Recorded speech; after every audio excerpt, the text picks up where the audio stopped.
जय जिनेंद्र बंधुओं, आज के मेरे इस वीडियो में आपका स्वागत है। आज मैं आपको थोड़ा सा प्रकाश डालूंगा कि अभक्ष्य क्या है। अभक्ष्य का मतलब जो चीज़ खाने योग्य नहीं है।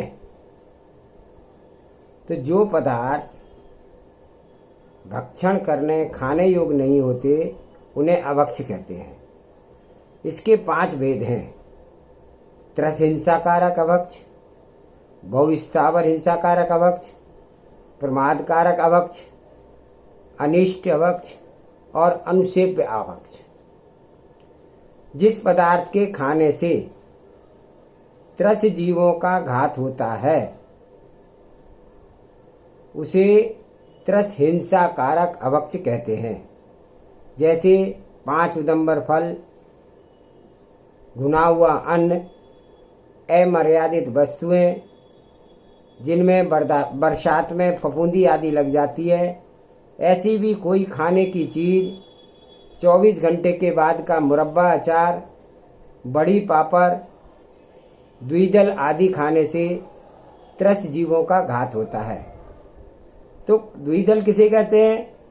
कच्चे दूध में या कच्चे दूध से बने हुए दही में 2 दल वाले मूंग की दाल, उड़द की दाल, चने की दाल आदि अन्य की बनी चीजें मिलाने से द्विदल बनता है। क्या बात का? कच्चे दूध की दही में, उबले हुए दूध की दही में नहीं, कच्चे दूध की दही में। तो दाल आदि मिलाने से द्विदल बन जाता है। इसमें त्रस जीवों का जो है उत्पन्न हो जाते हैं, जिसके कारण से हमें हिंसा का दोष लगता है।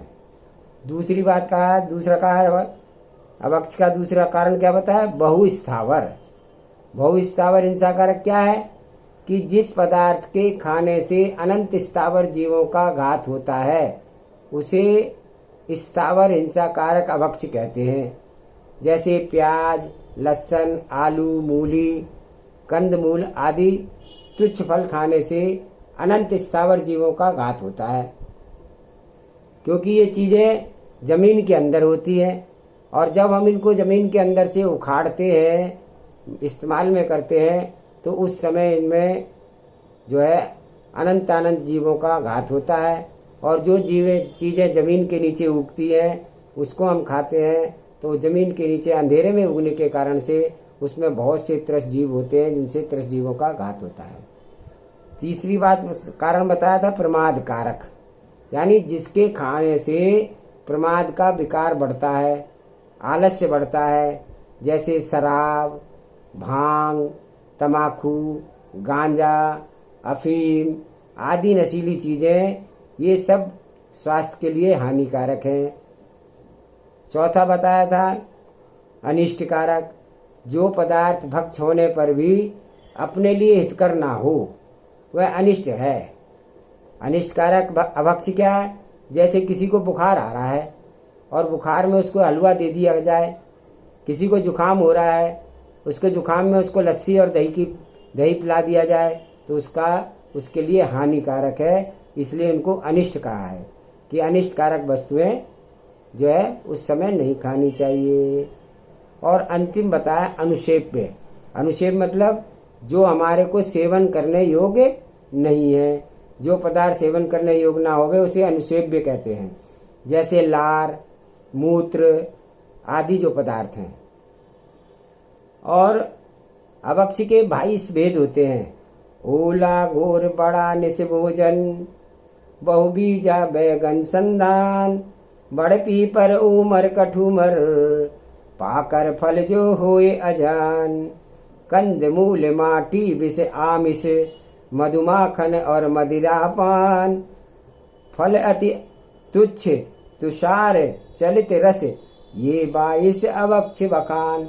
अभक्ष्य के 22 भेद कहे हैं: ओला, दही बड़ा, रात्रि भोजन, बहुबीजा, बैगन, अचार 24 घंटे के बाद का, बड़, पीपल, उमर, कठुमर, पाकर, अजान फल, पहचानते जिस फल को नहीं है हम, और उसको खा लेते हैं। पत्ते आदि, कंदमूल, मूली, गाजर आदि जमीन के भीतर उगने वाले फल, सब्जी और मिट्टी, विष, संख्या, धतूरा, आमिष, मांस, शहद, मक्खन, मदिरा, अति तुच्छ फल जिनमें बीज नहीं पड़े हों, ऐसे बिल्कुल कच्चे छोटे छोटे फल, और तुषार, बर्फ और चलित रस जिनका स्वाद बिगड़ गया हो, ऐसे फटे हुए दूध आदि, ये सब अभक्ष हैं।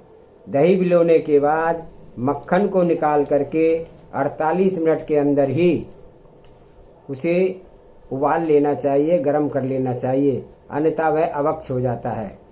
अथवा कच्चे दूध से जो यंत्र से मक्खन निकाला जाता है, उसमें भी कच्चे दूध की मर्यादा 48 मिनट की है। उसी मर्यादा के अंदर मक्खन निकालकर जल्दी से गर्म करके घी बना लेना चाहिए।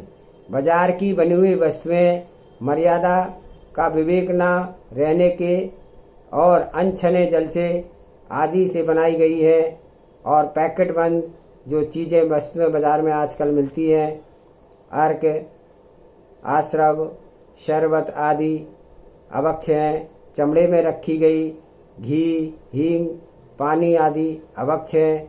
और बाजार में जो पैकेट में बंद वस्तुएं हैं, रस हैं और फलों के जूस इत्यादि हैं, वे भी सब अभक्ष हैं।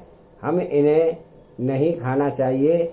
इनके खाने से हमें लाभ नहीं होता है, बल्कि हमारे शरीर के अंदर अनेक प्रकार की बीमारियां जन्म ले लेती हैं, जिसके कारण से हम अस्वस्थ हो जाते हैं। हमारा पैसा जो है बर्बाद होता है, डॉक्टरों के पास जाना पड़ता है। स्वाद तो हमें जीभ का लगता है, लेकिन उस स्वाद के बदले हमें उसकी कीमत बहुत ज़्यादा चुकानी पड़ती है। बंधुओं, इस प्रकार हमें भक्ष्य अभक्ष्य का ध्यान रखना चाहिए। भक्ष्य अभक्ष्य का ध्यान रखेंगे तो निश्चित रूप से हम अपने धर्म का, अपने स्वास्थ्य का, अपने परिवार का ध्यान रखेंगे, और अनर्थ में ही हमारा पैसा बर्बाद नहीं जाएगा। इसलिए आशा है आज आपको समझ आ गया होगा कि भक्ष्य क्या है, अभक्ष्य क्या है। जय जिनेंद्र।